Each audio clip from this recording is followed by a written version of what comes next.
Hello children, welcome to असा education. आज हम आपको लिखवाएंगे संस्कृत में निबंध गाय पर। तो आइए देखते हैं कि गाय पर निबंध कैसे लिखा जाएगा। तो आइए शुरू करते हैं। अस्माकं देशस्य सर्वश्रेष्ठा पशु गौ अस्ति।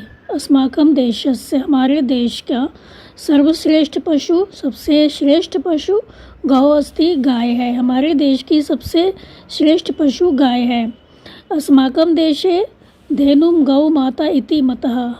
हमारे देश में गाय को गौ माता ऐसा मानते हैं। धेनु महिम्ना वर्णन वेदेषु अपि कृतम अस्ति।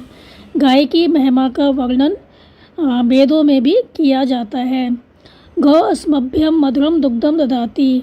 गाय हमारे लिए मीठा दूध देती है। गौ दुग्धेभ्य दधि घृतम च जायते। गौ दुग्धेभ्य गाय के दूध से दही, घृतम घी, चा और। तो गाय के दूध से दही और घी जायते उत्पन्न होता है। गौ घृतम अतीव पवित्रम मन्यते। गाय का घी बहुत पवित्र माना जाता है। तो यहाँ पर क्या बताया गया कि अस्माकं देशस्य सर्वश्रेष्ठा पशु गौ अस्ति। हमारे देश का सबसे श्रेष्ठ पशु गाय है। अस्माकं देशे धेनुम गौ माता इति मतः। हमारे देश में गाय को गौ माता ऐसा मानते हैं। धेनु महिमना वर्णन वेदेषु अपि कृतम अस्ति। गाय की महिमा का वर्णन वेदों में भी किया गया है। गौ अस्मभ्यम मधुरम दुग्धम ददाति। गाय हमारे लिए मीठा दूध देती है। गौ दुग्धेभ्यः दधि घृतम च जायते। गाय के दूध से दही और घी उत्पन्न होता है। गौ घृतम अतीव पवित्रम मन्यते। गाय का घी बहुत पवित्र माना जाता है। फिर धेनु दुग्धम पौष्टिकम गुणैः परिपूर्णम भवति। गाय का दूध पौष्टिक गुणों से परिपूर्ण होता है। गौमूत्रेण चर्म रोगस्य नाशः भवति। गाय के मूत्र से चर्म रोगों का नाश होता है। गौविष्णा उर्वरकस्य निर्माणं भवति। गाय के गोबर से खाद का निर्माण होता है। तथा च उपलेपनम ईंधनम कार्य प्रयुज्यते। तथा उपलों का कंडों का ईंधन के कार्यों में प्रयोग होता है। गौ अस्माकं बहु उपकारम करोति। गाय हमारा बहुत उपकार करती है। गौवत्सः वृषभा भवन्ति। गाय के बच्चे ही वृषभ बनते हैं, बैल होते हैं। वृषभा हलेन क्षेत्राणि कर्षन्ति। बैल हल से खेत को जोतते हैं। तो यहाँ तक क्या बताया गया कि धेनु दुग्धम पौष्टिकम गुणैः परिपूर्णम भवति। गाय का दूध पौष्टिक गुणों से परिपूर्ण होता है।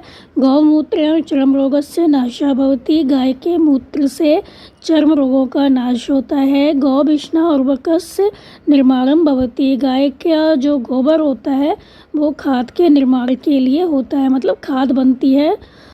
तथा च उपलेपनम ईंधनम कार्य प्रयुज्यते। और उपलों का कंडों का ईंधन के कार्यों में प्रयोग होता है। गौ अस्माकं बहु उपकारम करोति। गाय हमारा बहुत उपकार करती है। गौवत्सः वृषभा भवन्ति। गाय के बच्चे जो होते हैं वो ही बैल होते हैं। वृषभा हलेन क्षेत्राणि कर्षन्ति।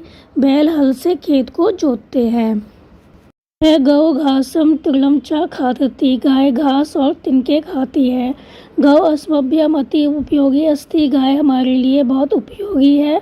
शिशुः रुग्णाश्च धेनु दुग्धम पिबन्ति। शिशु और रोगी गाय का दूध पीते हैं। धेनु द्वय श्रृंगे वर्तते। गाय के दो सींग होते हैं।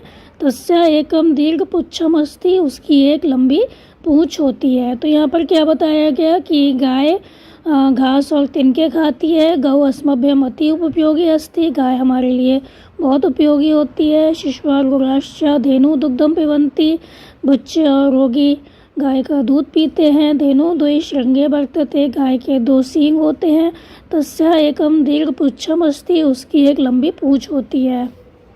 तस्याः चत्वारः पादाः सन्ति। उसके चार पैर होते हैं।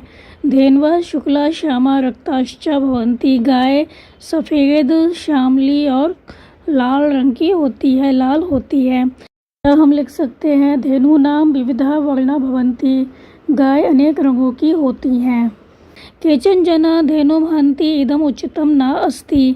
कुछ लोग गाय को हन्ति मारते हैं। इदम उचितम न अस्ति, यह ठीक नहीं है।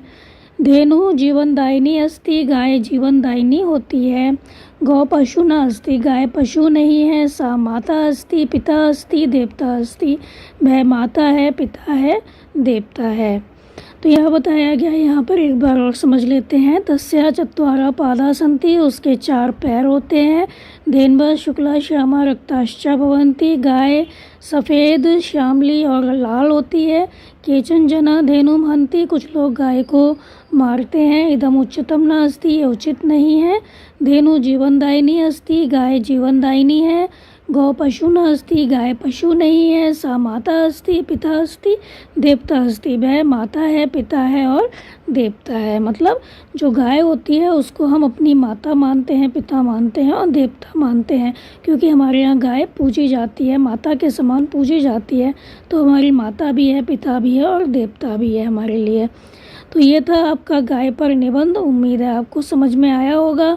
तो आप इसको अच्छे से समझ कर याद कर लीजिए और हमारे चैनल ऐसा एजुकेशन को लाइक कीजिए, सब्सक्राइब कीजिए और शेयर करना बिल्कुल मत भूला करिए। Thank you.